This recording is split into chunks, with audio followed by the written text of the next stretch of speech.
Imagine this. It's early morning. The world is still quiet, a gentle blue outside your window. Maybe you're holding a cup of tea or coffee, feeling the warmth in your hands. And you're thinking, maybe today's the day. Today I'll start that habit. Maybe I'll finally go for a walk before work. Maybe I'll spend 10 minutes just breathing, or finally write a few lines in that journal gathering dust on my shelf.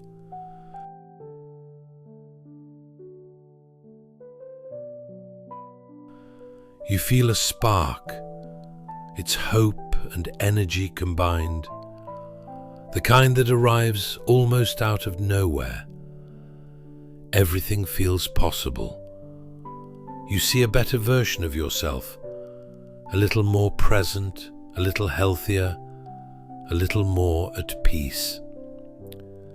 This is motivation, the magic that whispers, you can do it.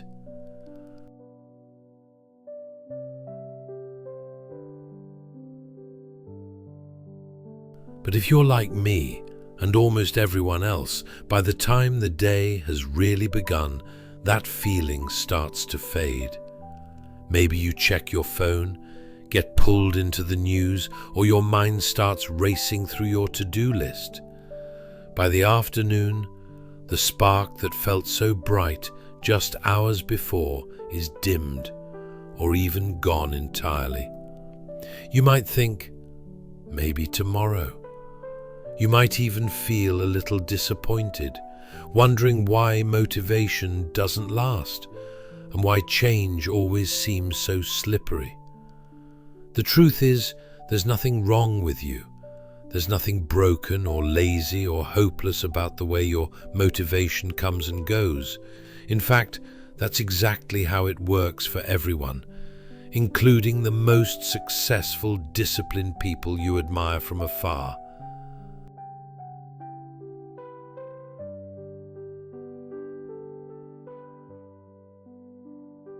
Let me share with you a story, a wisdom passed down through champions, philosophers, and everyday people alike. I listened to an interview with the world champion boxer Alexander Usyk. Someone asked him about motivation, expecting, I think, an answer about fiery speeches or relentless drive. But Usyk, in his calm and straightforward way, said something I'll never forget. I never have motivation. I have only discipline.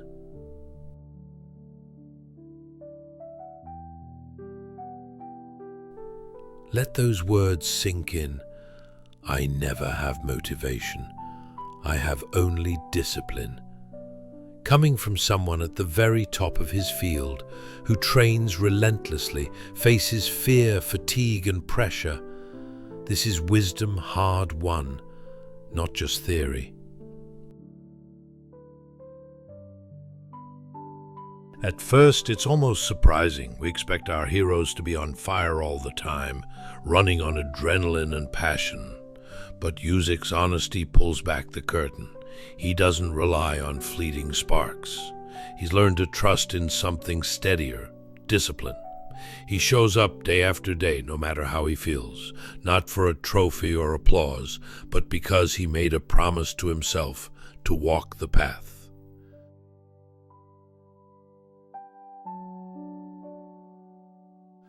Motivation is wonderful. It's that first rush of inspiration that gets you off the couch, that lifts you into action, that lets you dream about a new beginning. But by its very nature, motivation is temporary. It's like sunlight on a cloudy day, glorious but passing.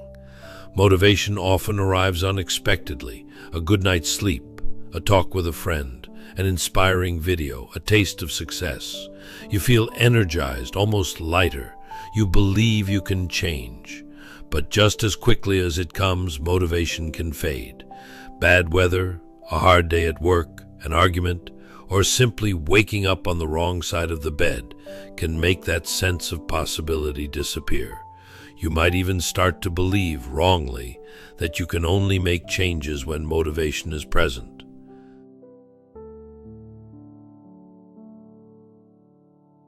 But imagine if Usyk, or anyone else who ever achieved something meaningful, had waited only for days of motivation. Imagine if musicians only practiced on inspired days, or if parents only cared for their children when they felt like it. Most of life would simply not get done. Discipline is different. It's less flashy, less celebrated, but infinitely more powerful. Discipline is the quiet, steady friend who stays when the party's over and everyone else has gone home. It's the decision to keep showing up, to honor your commitment, even when no one is watching and the spark is gone. Discipline is waking up early for a walk, even when it's cold and raining, because you know your body and mind will thank you. It's turning off your phone to write a few honest sentences at the end of a tiring day, because you promised yourself you would. It's being gentle but persistent with yourself, doing what you said you'd do, not because it's easy or exciting, but because you care about the person you're becoming. Discipline is misunderstood as harshness or punishment, but it's not. True discipline is self-kindness. It's the act of caring for your future self, even when your present self would rather take the easier path.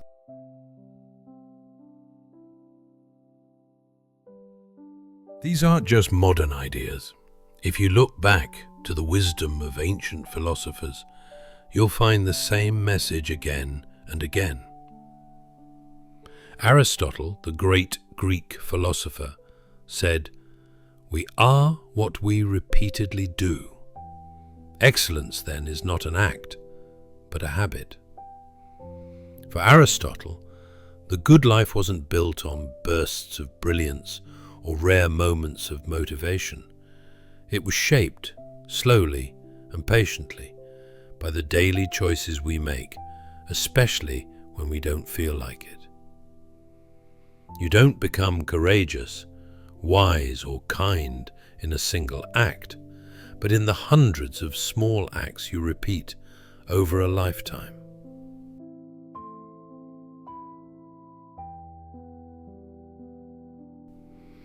Centuries later, Marcus Aurelius, the Stoic emperor of Rome, wrote private notes to himself, reminding him to get up and do what needs to be done, even when he felt no desire to do it. His words weren't meant to impress anyone, but to guide himself through the ordinary difficulties of daily life. At dawn, when you have trouble getting out of bed, tell yourself, "I have to go to work," as a human being. He knew that the body wants comfort, but the spirit wants growth and fulfillment.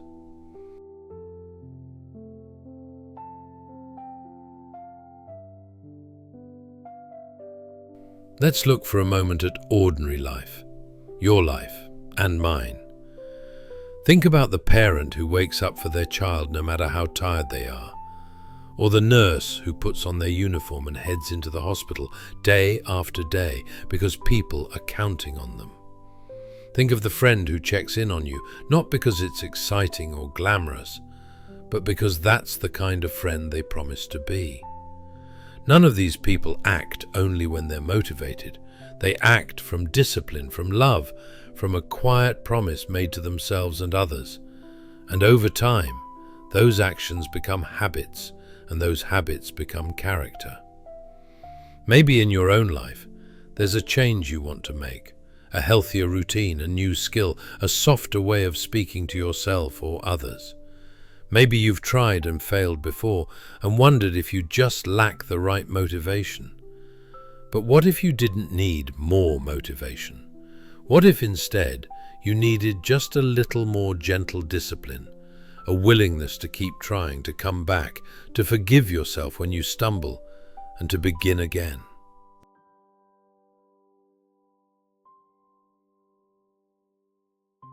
Imagine discipline as a soft, guiding hand, not pushing or scolding, but encouraging. Maybe it's a note you leave for yourself on the bathroom mirror. Just 5 minutes today. Maybe it's laying out your walking shoes the night before, or writing a kind message to your future self in your journal. Discipline can be a ritual, almost like a meditation. You don't have to do a lot at once. You just return, day after day, like a gardener tending to a single plant. Sometimes you'll see growth. Sometimes it will seem like nothing's happening. But over time, you'll find yourself changed, not in a sudden burst, but in a quiet unfolding.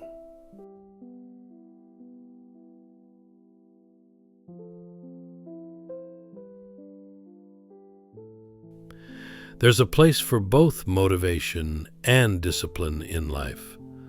Motivation is like the wind in your sails. It gets you started, moves you forward, gives you a taste of possibility. Discipline is the sturdy ship beneath you, carrying you onward even when the wind dies down. The truth is, nobody is motivated all the time. Not champions, not artists, not philosophers, not you or me. But anyone can practice discipline, even imperfectly. If you miss a day or fall off track, there's no need for blame. Just come back gently to the path you chose. Each return is a victory, proof that you care enough to try again.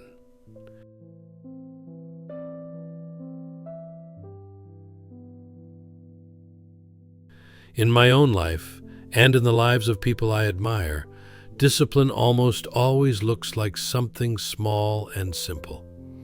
It's the friend who keeps calling their elderly parents every Sunday, even when the conversations are short. It's the person who lays out their art supplies every night, even if they only have energy for a single line or brushstroke. It's the one who turns off screens for 10 minutes before bed, letting the mind settle in quiet. None of these actions require a huge burst of motivation. All they need is a gentle intention, a soft promise repeated. Maybe for you, discipline means setting aside your phone during dinner so you can be more present. Maybe it means stepping outside for fresh air, even for 5 minutes. Maybe it's a short gratitude list before bed. Whatever you choose, let discipline feel like kindness, not punishment.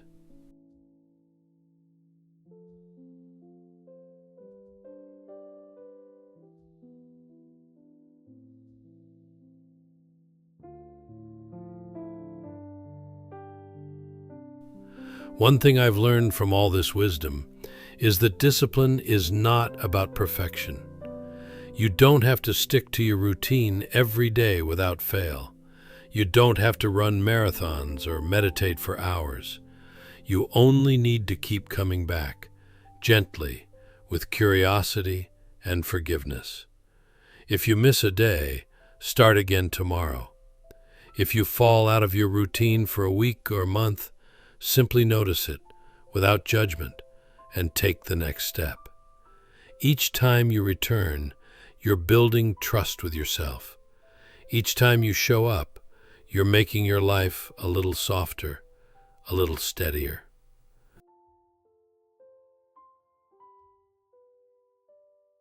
Motivation is a wonderful guest, but discipline is your true companion. When you think of people you respect, athletes, artists, wise elders, kind friends, it's almost always their steady, caring discipline that shines through. You don't need to be perfect or always inspired. You just need to keep returning gently to what matters to you. If you're listening to this as you walk or as you wind down your day, let these words settle in. Motivation will come and go. Discipline, the kind that's gentle and loving, can carry you anywhere you want to go. And if you ever need a reminder, come back to Usyk's words. I never have motivation. I have only discipline. Or Aristotle's, we are what we repeatedly do. And let the wisdom of the Stoics echo in your actions. Do what you can with what you have where you are. And forgive yourself again and again for being human.